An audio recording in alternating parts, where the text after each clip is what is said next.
So, we turn to chapter 25, Dr. Seward's diary, the 11th of October, evening. This is a few days later, about a week later, I think.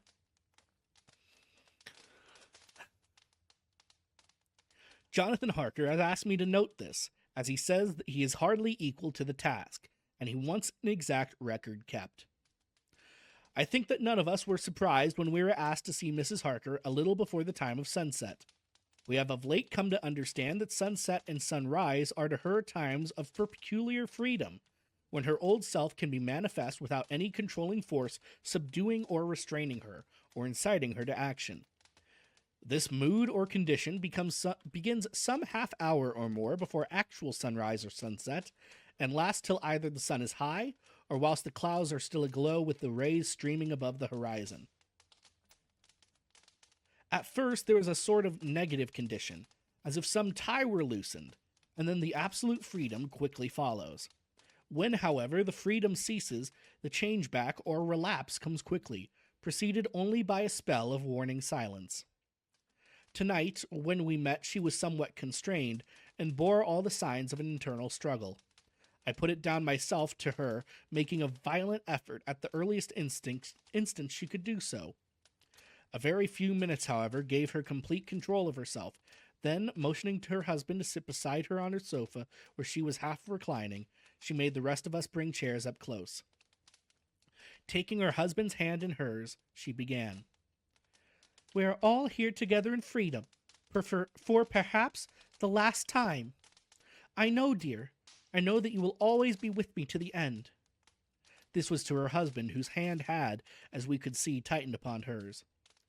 In the morning we go out upon our task, and God alone knows what may be in store for any of us. You are going to be so good to me as to take me with you.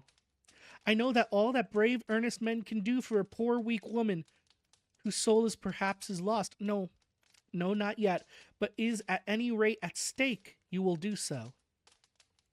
But you must remember that I am not as you are. There's a poison in my blood, in my soul, which may devour me, which must destroy me, unless some relief comes to us. Oh, my friends, you know as well as I do that my soul is at stake, and though I know there is one way out for me, you must not, and I must not take it. She looked appealingly to us all in turn, beginning and ending with her husband. What is that way? Asked Van Helsing in a hoarse voice. What is that way, which we may not take? That I may die now, either by my own hand or that of another, before the greater evil is entirely wrought. I know, and you know, that were I once dead, you could and would set free my immortal spirit, even as you did my poor Lucy's. Were death, or the fear of death, the only thing that stood in the way, I would not shrink to die here and now, amidst the friends who love me. But death is not all. I cannot believe that to die in such a case, when there is hope before us and a bitter task to be done, is God's will. Therefore, I, on my own part, give up here the certainty of eternal rest, and go out into the dark, which may be... Ooh. Why'd you jump on me? And go out into the dark, which may be the blackest things that the world of the netherworld holds.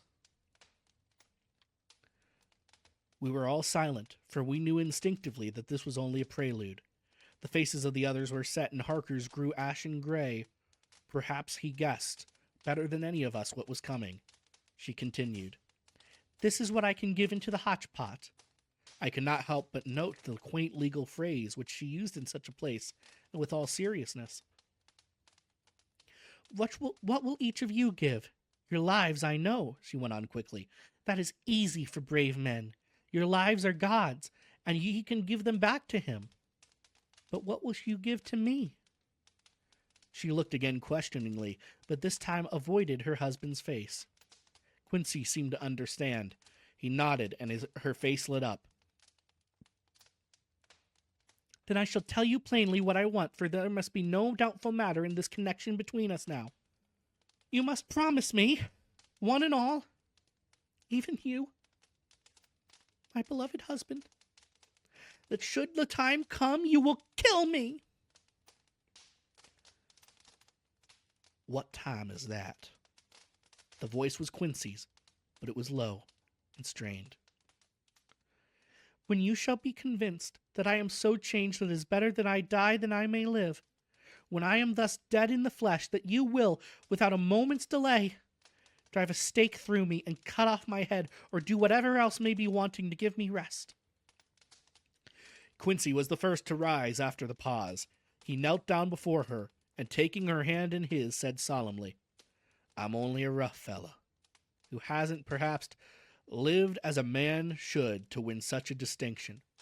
But I swear to you, by all that I hold sacred and dear, that should the time ever come, I shall not flinch from the duty that you have set us. And I promise you, too, that I shall make all certain, for if I am only doubtful, I shall take it that the time has come. My true friend, was all she could say amid her fast-falling tears as, bending over, she kissed his hand. I swear the same, my dear Madam Mina, said Van Helsing. Lord Godalming replied, and I. Each of them in turn kneeling to her to take the oath, I followed myself.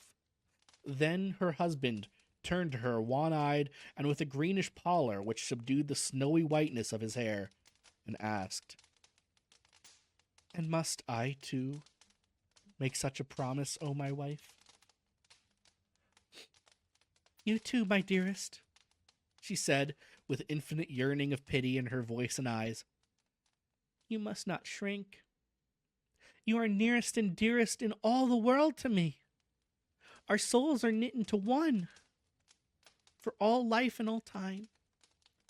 Think, dear, that there have been times when brave men had killed their wives and their womenkind to keep them from falling into the hands of the enemy. Their hands did not falter any the more because those that they loved implored them to slay them. It is men's duty towards those whom they love in such times of sore trial, and oh, my dear, if it is to be that I must meet death at any hand,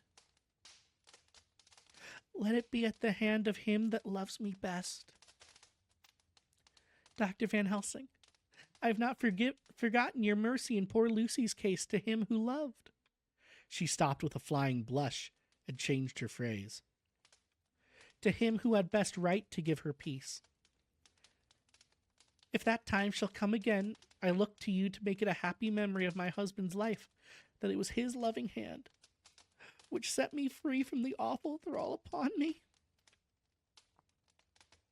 Again I swear, came the professor's resonant voice. Mrs. Harker smiled, positively smiled, and with a sigh of relief she leaned back and said, And now, one word of warning, a warning which you must never forget. This time, if it ever come, may come quickly and unexpectedly, and in such case you may lose no time in using your opportunity. At such a time, I myself might be, nay, if the time ever comes, I shall be leagued with your enemy against you. One more request. She became very solemn as she said this. It is not necessary or vital like the other, but I want you to do one thing for me if you will. We all acquiesced, but no one spoke. There was no need to speak. I want you to read the burial service. She was interrupted by a deep groan from her husband. Taking his hand in hers, she held it over her heart and continued. You must read it over me some day. Whatever may be the issue of all this fearful state of things, it will be a sweet thought to all or some of us. You, my dearest, will I hope read it, for then it will be in your voice and my memory forever, come what may. But, oh, my dear one, he pleaded, death is afar off from you. Nay, she said, holding up a warning hand. I am deeper in death at this moment than if the weight of an earthly grave lay heavy upon me. Oh, my wife, he said, must I read it? It would comfort me, my husband, was all she said. And he began to read when she had got the book ready. How can anyone tell of that strange scene, its solemnity, its gloom, its sadness, its horror, and with all its sweetness?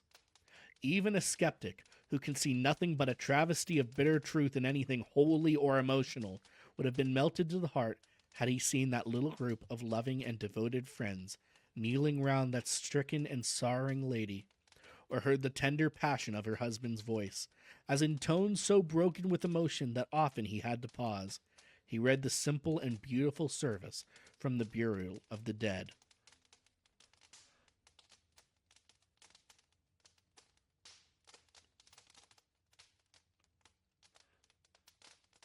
Oh, that was Mina reading that? Doesn't make sense. Said that was all she said. No, that was him. I cannot go on. Words and very and voice. He failed me. She was right in her instinct. Strange as it was, bizarre as it may hereafter seem even to us who felt its potent influence at the time, it comforted us much. And the silence, which showed Mrs. Harker's coming relapse from her freedom of soul, did not seem so full of despair to any of us as we had dreaded.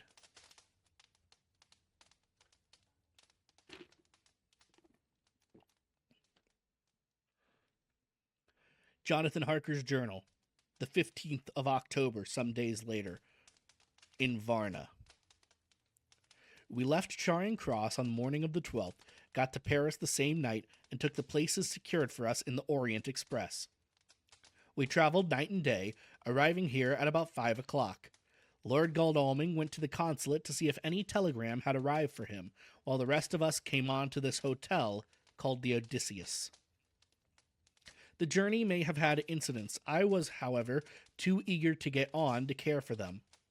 Until the Czarina Catherine comes into port, there will be no interest for me in anything in the wide world. Thank God, Mina is well and looks to be getting stronger.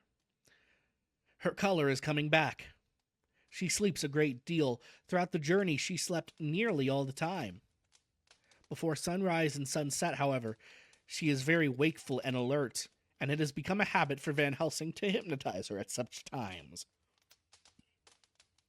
At first, some effort was needed, as he had to make many passes, but now she seems to yield at once as if by habit, and scarcely any action is needed.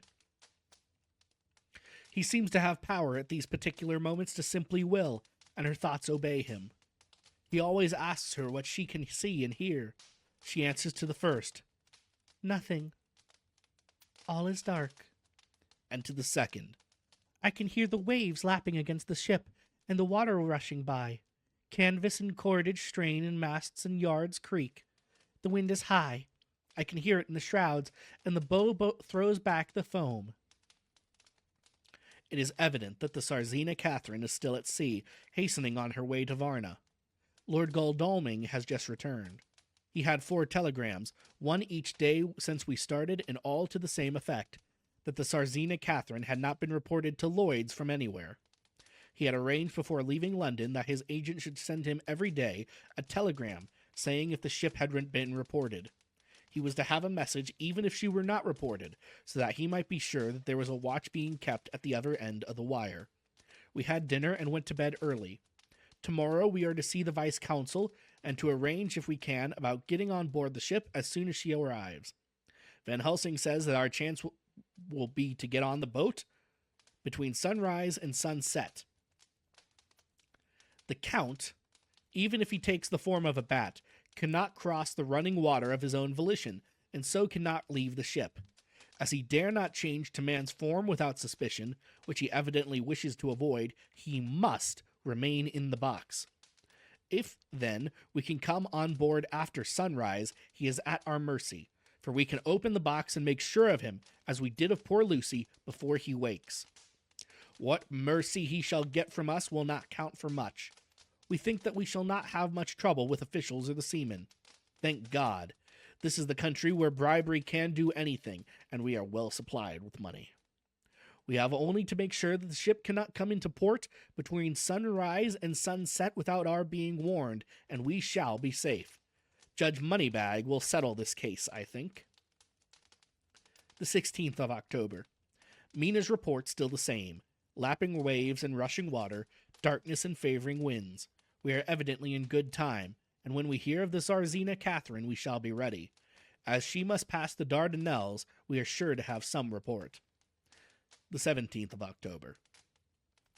Everything is pretty well fixed now, I think, to welcome the Count on his return from his tour. Godalming told the shippers that he fancied that the box sent aboard might contain something stolen from a friend of his, and got a half consent that he might open it at his own risk. The owner gave him a paper telling the captain to give him every facility in doing whatever he chose on board the ship, and also a similar authorization to his agent at Varna. We have seen the agent, who is much impressed with Godalming's kindly manner to him, and we are all satisfied that whatever he can do to aid our wishes will be done. We have already arranged what to do in case we get the box open. If the Count is there, Van Helsing and Seward will cut off his head at once and drive a stake through his heart. Morris and Godalming and I shall prevent interference, even if we shall have to use the arms which we shall have ready. The professor says that if we can so treat the Count's body, it will soon after fall into dust. In such case, there would be no evidence against us, in case any suspicion of murder were aroused. But even if were it not, we should stand or fall by our act, and perhaps some day this very script may be evidence to come between some of us and a rope. For myself, I should take the chance only too thankfully if it were to come. We mean to leave no stone unturned to carry out our intent. We have arranged with certain officials that the instant the Czarina Catherine is seen, we are to be informed by a special messenger. The 24th of October. A whole week of waiting. Daily telegrams to Godalming, but only the same story, not yet reported. Mina's morning and evening hypnotic answer is unvaried. Telegram, October 24th. Rufus Smith, Lloyd's, London, to Lord Godalming, care of HBM Vice Consul, Varna. Czarina Catherine reported this morning from Dardanelles. Dr. Seward's diary, 25th of October. How I miss my phonograph. To write diary with a pen is irksome to me, but Van Helsing says I must. We were all wild with excitement yesterday when Godalming got his telegram from Lloyd's. I know now what men feel in battle when the call to action is heard. Mrs. Harker, alone of our party, did not show any signs of emotion. After all, it is not strange that she did not, for we took special care not to let her know anything about it, and we all tried not to show any excitement when we were in her presence. In old days she would, I am sure, have noticed, no matter how hard we might have tried to conceal it. But in this way she is greatly changed during past 3 weeks. The lethargy grows upon her, and though she seems strong and well, and is getting back some of her color, Van Helsing and I are not satisfied. We talk of her often. We have not, however, said a word to the others. It would break poor Harker's heart, certainly his nerve, if we knew that we even had a suspicion on the subject. Van Helsing examines, he tells me, her teeth very carefully, while she is in the hypnotic condition. For he says that so long as they do not begin to sharpen, there is no active danger of a change in her.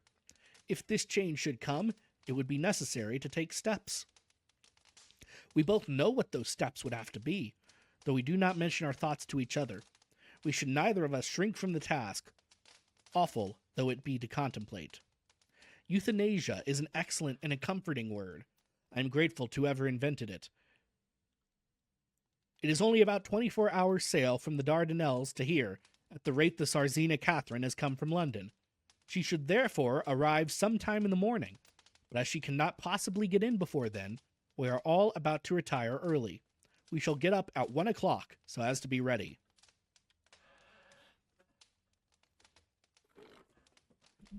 I don't know how we get 2 more chapters out of this. It seems like we're about to end it. Let's go.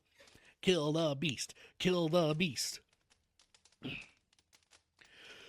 25th of October, noon.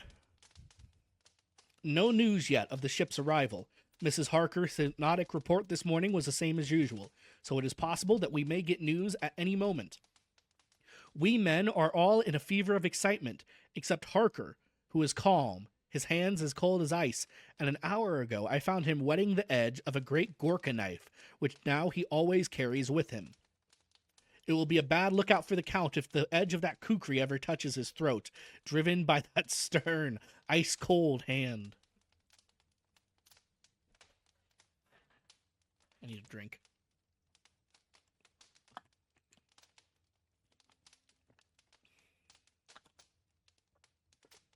Van Helsing and I were a little alarmed about Mrs. Harker today.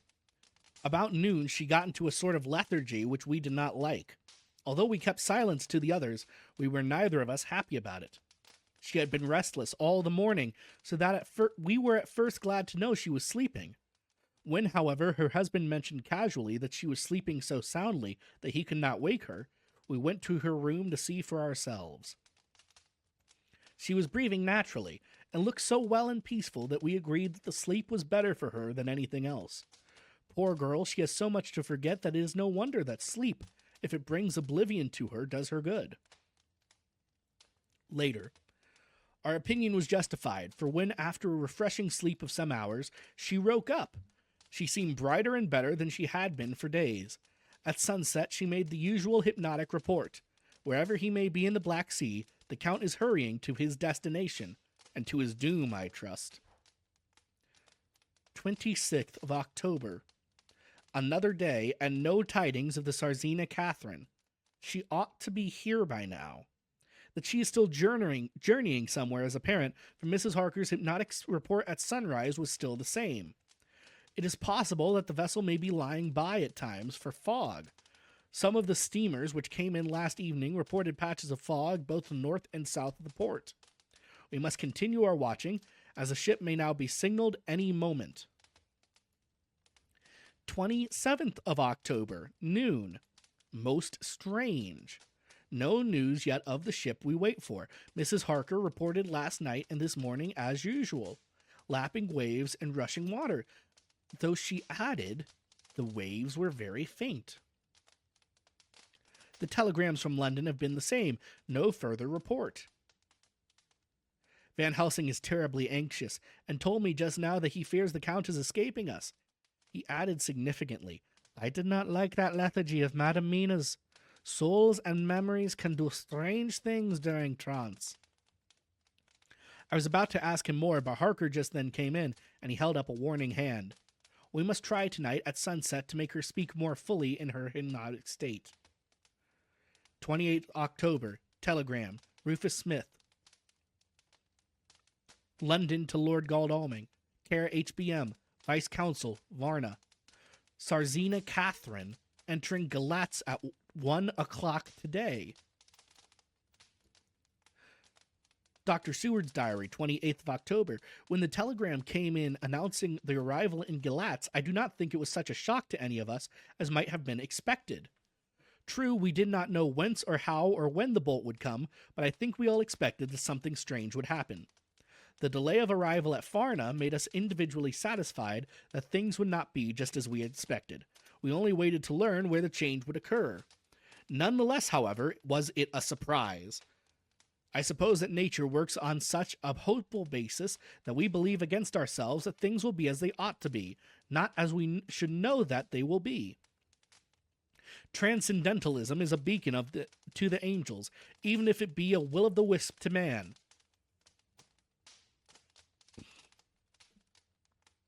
It was an odd experience, and we all took it differently.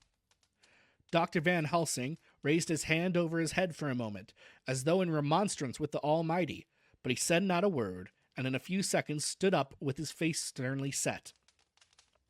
Lord Godalming grew very pale, and sat breathing heavily.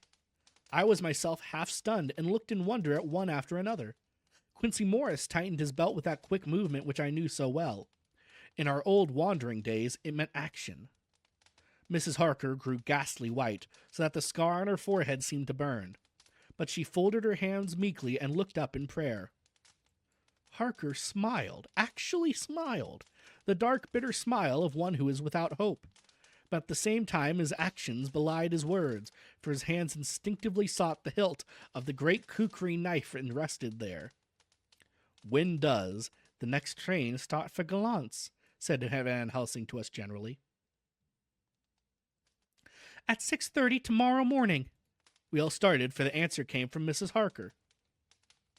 "How on earth do you know?" said Art. "You forget, or perhaps you do not know, though Jonathan does, and so does Dr. Van Helsing, that I am the train fiend. At home in Exeter I used to always make up the timetables, so as to be helpful to my husband. I found it so useful sometimes that I always made a study of the timetables now. I knew that if anything were to take us to Castle Dracula, we should go by Galatz, or at any rate through Bucharest, so I learned the times very carefully. And happily there are not many to learn, as the only train tomorrow leaves, as I say." "Wonderful woman," murmured the professor. "Can't we get a special?" asked Lord Godalming. Van Helsing shook his head. "I fear not. This land is very different from yours or mine. Even if we did have a special, it would probably not arrive as soon as our regular train. Moreover, you have something to prepare. We must think. Now let us organize. You, friend Arthur, go to the train and get the tickets and arrange that all shall be ready for us to go in the morning. Do you, friend Jonathan, go to the agent of the ship and get from him letters to the agent in Galatz with the authority to make such the ship just as it were here. Morse Quincy, you see the vice consul and get his aid with his fellow in Galatz and all he can do to make our way smooth, so that no times be lost when over the Danube. John will stay with Madam Mina and me, and we shall consult. For so time be long, you may be delayed, and it will not matter when the sun set, since I am here with Madam to make report." "And I," said Mrs. Harker brightly, and more like her old self than she had been for many a long day, "shall try to be of use in all ways, and shall think and write for you as I used to do.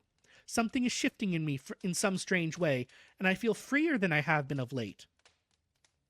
The three younger men looked happier at the moment, as they seemed to realize the significance of her words. But Van Helsing and I, turning to each other, met each a grave and troubled glance. We said nothing at the time, however. When the three men had gone out to their tasks, Van Helsing asked Mrs. Harker to look up the copies of the diaries and find him the part of Harker's journal at the castle. She went away to get it, and when the door was shut upon her, he said to me, "We mean the same. Speak out." "There is some change. It is a hope that makes me sick, for it may deceive us." "Quite so. Do you know why I asked her to get the manuscript?" "No, unless it was to get an opportunity of seeing me alone." "You are in part right, friend John, but only in part. I want to tell you something. And oh, my friend, I'm taking a terrible risk, but I believe it is right. In the moment when Madam Mina said those words that arrest both our understanding, an inspiration came to me. In the trance of 3 days ago, the Count sent her his spirit to read her mind, or more like when he took her to see him in his earth box, in the ship with water rushing, just as it go free at rise and set of sun. He learned then that we are here, for she have more to tell in her open life, with eyes to see and ears to hear, than he, shut as he is in his coffin box. Now he make his most effort to escape us. At present, he want her not. He is so sure, with his so great knowledge, that she will come at his call. But he cut her off. Take her, as he can do, out of his own power, so that she come not to him. There I have hoped that our man brains that have been of man so long, and have not lost the grace of God, will come higher than his child brain that lie in his tomb for centuries, that grow not yet to our stature, and do only work selfish and therefore small. Here comes Madam Mina. Not a word to her of her trance. She know it not, and it would overwhelm her and make her despair just when we want her all her hope and all her courage. When most we want all her great brain, which is trained like man's brain, but is sweet woman, and have a special power which the Count give her, and which he may not take away altogether, though he think not so. Hush, let me speak, and you shall learn.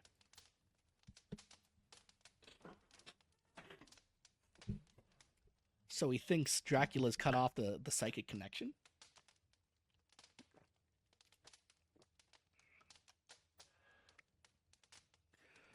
Hush! Let me speak, and you shall learn. Old John, my friend, we are in awful straits. I fear as I never feared before. We can only trust the good God. Silence! There she comes. I thought the professor was going to break down and have hysterics, just as he had when Lucy died. But with a great effort, he controlled himself and was at perfect nervous poise when Mrs. Harker tripped into the room, bright and happy-looking and in the doing of work, seeming forgetful of her misery. As she came in, she handed a number of sheets of typewriting to Van Helsing. He looked over them gravely, his face brightening up as he read. Then, holding the pages between his finger and thumb, he said, Friend Jean, to you with so much of experience already, and you too, dear Madam Mina, that are young, here is a lesson. Do not fear ever to think. A half-thought has been buzzing often in my brain, but I feared to let him loose his wings. Here now, with more knowledge, I go back to where that half-thought come from, and I find that he be no half-thought at all. That be a whole thought, though so young that he is not yet strong enough to use his little wings. Nay, like the ugly duck of my friend Hans Andersen, he be no duck thought at all, but a big swan thought that sail nobly on big wings, when the time come for him to try them. See, I read here what Jonathan have written. The other of his race, who in a later age again and again brought his forces over the great river into Turkey land, who, when he was beaten back, came again and again and again, though he had to come alone from the bloody field while his troops were being slaughtered, since he knew that he alone could ultimately triumph. What does this tell us? Not much, no. The Count's child thought see nothing. Therefore he speaks so free. Your man thought see nothing. My man thought see nothing, till just now. No, but there comes another word from someone who speak without thought, because she too know not what it might mean. Just as there are elements which rest, yet when in nature's course they move on their own and they touch, then poof, there comes a flash of light heaven-wide that blind and kill and destroy some, but that show up all earth below for leagues and leagues. Is it not so? Well, I shall explain. To begin, have you ever studied the philosophy of crime? Yes and no. You, John, yes, for it is a study of insanity. You, no, Madam Mina, for crime touch you not but once. Still your mind works true and argues not a particularly ad universale. There is peculiarity in criminals. It is so constant in all countries and at all times that even police, who know not much from philosophy, come to know it empirically, that is to be empiric. The criminal always work at one crime. That is the true criminal, who seems to predestinate to crime, and who will of none other. This criminal has not full man brain. He is clever, and cunning, and resourceful, but he be not of man stature as to brain. He be of child brain in much. Excuse me. Now, this criminal of ours is predestinate to crime also. He too have child brain, and it is of the child to do what he have done. The little bird, the little fish, the little animal, learn not by principle, but empirically. And when he learn to do, then there is to him the ground to start from do to do more. Dus pro sto, said Archimedes. Give me a fulcrum, and I shall move the world. To do once is the fulcrum whereby child brain becomes man brain. Until he have the purpose to do more, he continue to do the same again every time, just as he has done before. Oh, my dear, I see that your eyes are opened, and that to you the lightning flash show all the leagues. For Mrs. Harker began to clap her hands, and her eyes sparkled. He went on, Now you shall speak. Tell us, two dry men of science, what you see with those so bright eyes. He took her hand and held it while she spoke. His finger and thumb closed on her pulse, as I thought instinctively and unconsciously, as she spoke. The Count is a criminal, and of criminal type. Nordau and Labrasso would so classify him, and qua criminal, he is of imperfectly formed mind. Thus, in a difficulty, he has to seek resource and habit. His past is a clue, and the one page of it that we know, and that from his own lips, tells us that once before, when in what Mr. Morris would call a tight place, he went back to his own country from the land he had tried to invade, and thence, without losing purpose, prepared himself for a new effort. He came again better equipped for his work, and won. So he came to London to invade a new land. He was beaten, and when all hope of success was lost and his existence in danger, he fled back home over the sea. Just as formerly, he fled back over the Danube from Turkey land. Good, good. Oh, you so clever lady, said Van Helsing, enthusiastically, as he stooped and kissed her hand. A moment later, he said to me, as calmly as though we had been having a sick-room consultation, 72 only, and in all this excitement, I have hope. Turning to her again, he said with keen expectation, but go on. There is more to tell if you will. Be not afraid. John and I know. I do in any case, and shall tell you if you are right. Speak without fear. I will try to, but you will forgive me if I seem egotistical. Nay, fear not. You must be egotist, for it is of you that we think. Well then, as he is a criminal, he is selfish. And as his intellect is small and his action is based on selfishness, he confines himself to one purpose. That purpose is remorseless. As he fled back over the Danube, leaving his forces to be cut to pieces, so now he is intent on being safe, careless at all. So his own selfishness frees my soul somewhat from the terrible power which he acquired over me that dreadful night. I felt it. Oh, I felt it. Thank God for his great mercy. My soul is freer than it has been since that awful hour, and all that haunts me is a fear lest in some trance or dream he may have used my knowledge for his ends. The professor stood up. He has so used your mind, and by it he has left us here in Varna, whilst the ship that carries him rushed through enveloping fog up to Galatz, where doubtless he has made preparation for escaping from us.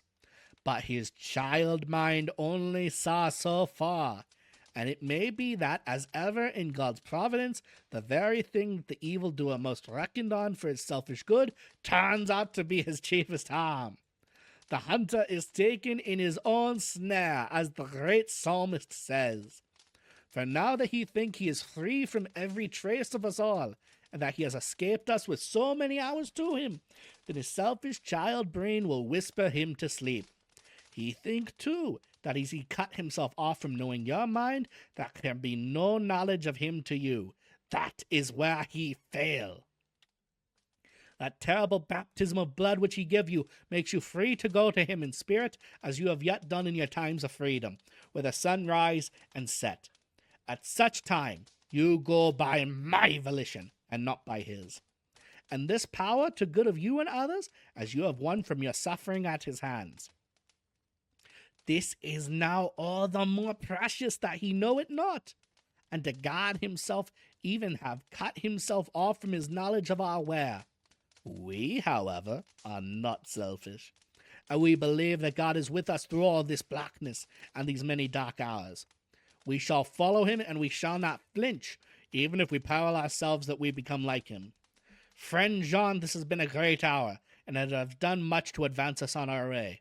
You must be a scribe and write him all down, so that when the others return from their work, you can give it to them, and then they shall know as we do. And so I have written, while we wait the return, and Mrs. Harker has written with her typewriter, all since she brought the MS to us. That's the end of chapter 25. I'm going to take a short break, do a little stretching. I'll be back in a moment. Enjoy the fireplace and